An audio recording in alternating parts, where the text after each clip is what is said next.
Pendant des milliers d'années, les hommes ne connaissaient que les planètes, Mercure, Vénus, Mars, Jupiter et Saturne, qu'ils pouvaient observer à l'aide de simples télescopes ou même à l'œil nu si les conditions étaient réunies. Mais en 1781, un célèbre astronome, Sir William Herschel, a découvert une nouvelle planète de couleur bleu glacé. Au début, les gens ont cru qu'il s'agissait d'une étoile, mais par la suite, ils ont réalisé qu'il s'agissait d'une planète. Aujourd'hui, nous la connaissons sous le nom d'Uranus, une planète qui se trouve plus de 19 fois plus éloignée du Soleil que ne l'est la Terre. Elle est si loin qu'il lui faut 84 ans pour faire le tour du Soleil. Cet astronome a également découvert de nombreuses autres choses intéressantes dans l'espace, comme des étoiles doubles et des nébuleuses. Au milieu du 19e siècle, les savants ont remarqué que quelque chose tirait Uranus et modifiait étrangement son orbite. Ils ont pensé qu'il devait exister une autre planète dans l'espace, et ils ont fait appel aux mathématiques pour prédire où elle se trouverait. Finalement, ils ont découvert Neptune à l'aide d'un télescope en 1846. Elle était trop peu visible à l'œil nu en raison de son éloignement du Soleil. Tout cela était si excitant. Qui sait combien d'autres planètes pourraient se trouver là, tapies dans l'obscurité de notre propre système solaire. Au milieu du 19e siècle, des astronomes ont remarqué qu'il se passait quelque chose d'inhabituel dans le ciel. Une petite planète tellurique, nommée Mercure, se comportait de manière bien étrange. Elle ne suivait pas l'orbite prévisible que l'on attendait d'elle. L'un des astronomes se trouvait être un brillant scientifique français, Urbain Le Verrier. Il a émis une théorie selon laquelle il pourrait bien se trouver une autre planète dans notre système solaire que personne n'avait encore découverte, et elle serait située quelque part entre Mercure et le Soleil. Cette planète hypothétique, qu'il a baptisée Vulcain en référence au dieu romain de la forge, aurait une surface incroyablement chaude, et elle pourrait constituer une explication potentielle au comportement étrange de Mercure. Il n'a jamais vraiment prétendu que Vulcain était la seule chose capable de perturber l'orbite de Mercure. Mais excités par la possibilité de découvrir une nouvelle planète, les astronomes du monde entier se sont emparés de l'idée. Les gens se sont alors engagés dans une grande quête d'informations au sujet d'une planète qui n'existait pas. Certains savants ne pensaient pas qu'il était possible qu'ils aient pu manquer une autre planète aussi grande que Mercure. Il aurait été difficile de ne pas la remarquer jusqu'à ce moment. Mais il y existait une infime chance qu'une planète plus petite existe à l'intérieur de l'orbite de Mercure et qu'elle soit trop proche du Soleil pour que quiconque puisse la voir. Selon une théorie, elle se trouverait à environ 13 millions de kilomètres du Soleil. Mercure est la planète dont l'orbite est la plus excentrique de notre système stellaire, mais le point le plus proche du Soleil est d'environ 28,5 millions de kilomètres. Vulcain se trouverait donc à moins de la moitié de cette distance. Si cette planète existait, elle orbiterait autour du Soleil tous les 19 jours et 17 heures, et sa trajectoire serait inclinée d'environ 12 degrés par rapport à celle des autres planètes de notre système solaire. La position de Vulcain, à son point le plus éloigné du Soleil, serait encore trop proche de celui-ci pour être vue à l'œil nu, même au crépuscule.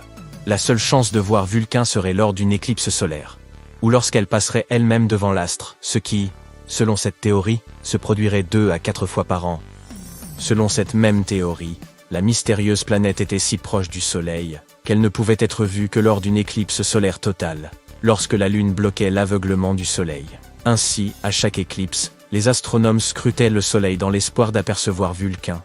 Ils ont eu beau essayer, mais quoi qu'ils fassent, ils n'ont jamais pu trouver cette mystérieuse planète. Certains astronomes affirmaient à l'avoir repérée lors d'éclipses, mais personne n'a jamais pu le confirmer ou en apporter la preuve. La théorie de Vulcain a peu à peu sombré dans l'oubli. Einstein avait une autre idée en tête.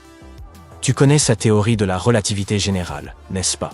C'est là qu'il a affirmé que la gravité n'était pas une sorte de force naturelle, mais le résultat de la courbure de l'espace-temps, due à la présence de corps spatiaux supermassifs, comme les planètes et les étoiles.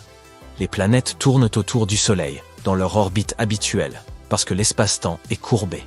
Ce qui signifie que les planètes tombent en quelque sorte vers l'étoile centrale de notre système solaire. Et Einstein a tenté d'expliquer l'orbite inhabituelle de Mercure, à l'aide de sa propre théorie de la relativité. Contrairement aux autres planètes de notre système solaire, l'orbite de Mercure n'était pas circulaire. Au lieu de cela, elle semblait osciller légèrement, comme si une force invisible l'attirait. Selon Einstein, ce phénomène aurait pu être dû à la gravité colossale de notre Soleil qui courbe la fabrique de l'espace-temps autour de lui. Selon lui, il était possible que cela modifie légèrement l'orbite de Mercure. Il aura fallu un certain temps à la communauté scientifique pour éprouver cette théorie, mais elle s'est finalement imposée comme l'explication la plus plausible.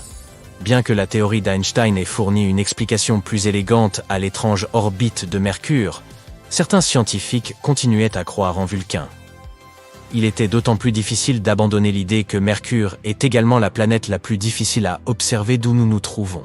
Et par la suite, de plus en plus de chercheurs ont commencé à accepter la théorie d'Einstein en dépit de leurs convictions. Puis, ils ont attendu une éclipse solaire totale, afin de tester la théorie de la relativité d'Einstein, et non plus à cause de Vulcain. Vulcain n'est d'ailleurs pas la seule planète hypothétique dont tout le monde ait un jour parlé. Depuis l'ère moderne, certains estiment qu'une planète mystérieuse pourrait se tapir dans la partie extérieure de notre système solaire. Mais celle-ci a plus de chances d'exister. Personne ne l'a encore observée directement, mais des simulations informatiques montrent que cette prétendue planète 9 ou planète X se trouverait probablement quelque part au-delà de Neptune. Neptune et la planète X pourraient être de taille similaire. Cette dernière pourrait donc être 10 fois plus massive que la Terre et orbiter autour de notre Soleil en suivant une courbe elliptique, qui serait en moyenne 20 fois plus éloignée du Soleil que Neptune. Une année pourrait y durer entre 10 000 et 20 000 années terrestres. À titre de comparaison, une année sur Neptune dure 165 années terrestres.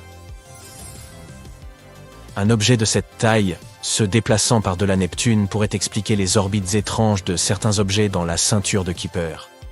Cette ceinture est la zone de notre système solaire qui se situe au-delà de Neptune et de son orbite.